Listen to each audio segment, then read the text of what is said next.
Set amid farms and a wildlife preserve, the Paducah gaseous diffusion plant processes natural uranium into enriched uranium, the kind used as fuel in nuclear reactors or nuclear weapons. Since 1952, it's been operated for the federal government by private companies. Union Carbide was the first and ran the plant until 1984.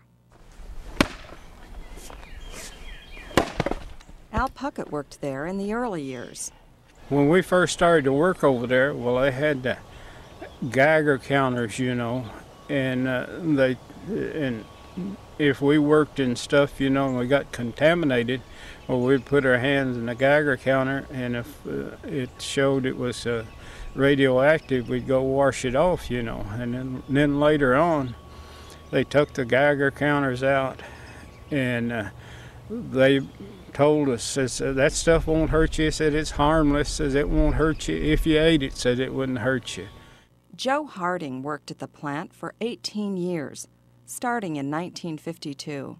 You were breathing this uranium hexafluoride enough that you accumulated a real bitter taste in your throat and mouth and a coat on your teeth. He began speaking out before he died in 1980, recording an audio diary that his widow Clara and daughter Martha Alls have preserved. My name is Joe Harding, and I'm 58 years old.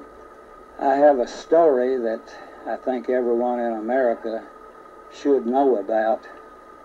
I heard about the atomic energy plant that was being built at Paducah, Kentucky, and of course this was all new and strange to me and seemed to be important and patriotic and somewhat secret work. I was 31 years old at that time and weighed about 175 pounds. I was strong and healthy and tough and never been sick, and I could eat anything and it didn't bother me. You haven't seen that, have you? When was that taken? The night he died. Joe Harding began losing weight within months of starting work at the Paducah plant, and sores that would not heal crept up his legs. And I said, honey, what's that on your ankles? And he said, I guess it's that stuff that I'm waiting in out there at the plant. It was hexafluoride is what it was. Even up through the 1980s, Department of Energy investigators say that protection against radiation at the site was very inconsistent. Men walked through uranium dust on the floors and brushed it off the tables where they ate. Respirators weren't required. At one point, the company stopped providing work coveralls. And when they took those away from us, well, we'd have to bring work clothes from home. And we'd work in that stuff, and we would get it all over us, and then we'd bring it home, and it'd be washed in the laundry. I told them I didn't like bringing that stuff home to be washed in the laundry with my kids' clothes and my wife's clothes. And the guy, the public relations people says, well, said, if you're really concerned, said you'd wash your clothes here at the washroom. Union Carbide has not answered our requests for an interview about its management of the plant. Until the late 1970s, the plant also recycled spent reactor fuel, exposing workers to intensely radioactive plutonium, technetium, and neptunium. But the Paducah workers weren't told. A memo shows that officials feared they would demand extra hazardous duty pay. After a Washington Post report in February, the Department of Energy admitted that the plant had also secretly dismantled and milled scrapped nuclear weapons over the years, burying them on the grounds or storing them above ground, like the rusty uranium cylinders and other heaps of contaminated scrap. People who lived nearby knew even less than the workers. Energy Department investigators reported earlier this year that on some nights and overcast days, the plant vented radioactive steam and smoke from its stacks. They also found the plant dumped contaminated scrap and equipment near the wildlife reserve, where it was scavenged by workers there. Union Safety Officer Jim Keyes has worked at the plant since 1974 in areas where uranium was handled. They would spill material on the floor. They take like a regular broom, just sweep it up, put it in a dumpster or garbage pail, and then I see them take fire hoses and wash the remaining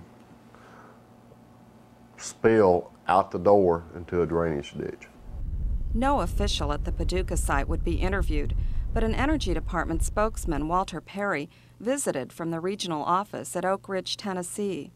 And we certainly want to get to the bottom of this. We want to determine what type of work was conducted here, because if there are things in our landfills and our classified burial grounds, we need to know that. The veil of secrecy was one that was very thick back in the Cold War. Over the years Joe Harding worked at the plant, he continued to lose weight, unable to hold food down. Most of his stomach was surgically removed. Then he began to have mutations from his joints, his fingers, his toes, his ankles, his elbows, his shoulder blades. What do you mean mutations? Where bone was actually growing through the flesh.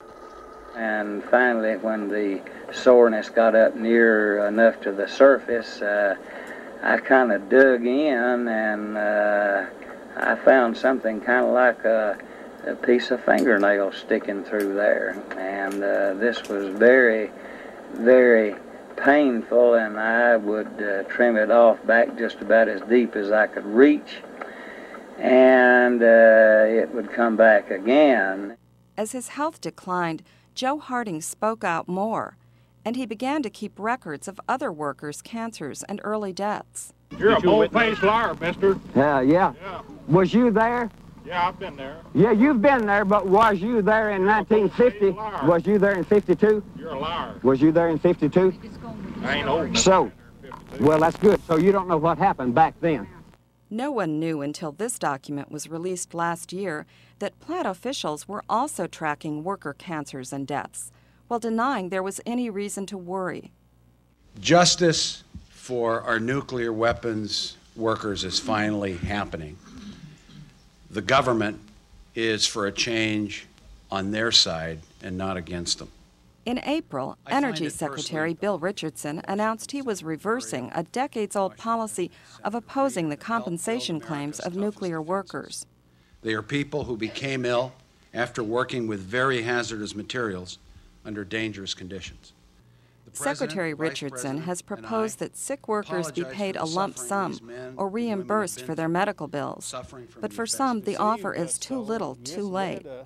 I think they ought to be held accountable and carried, and I'd like to see them be put on trial, and I hope they put them in prison, because a lot of my friends I know died from what they did.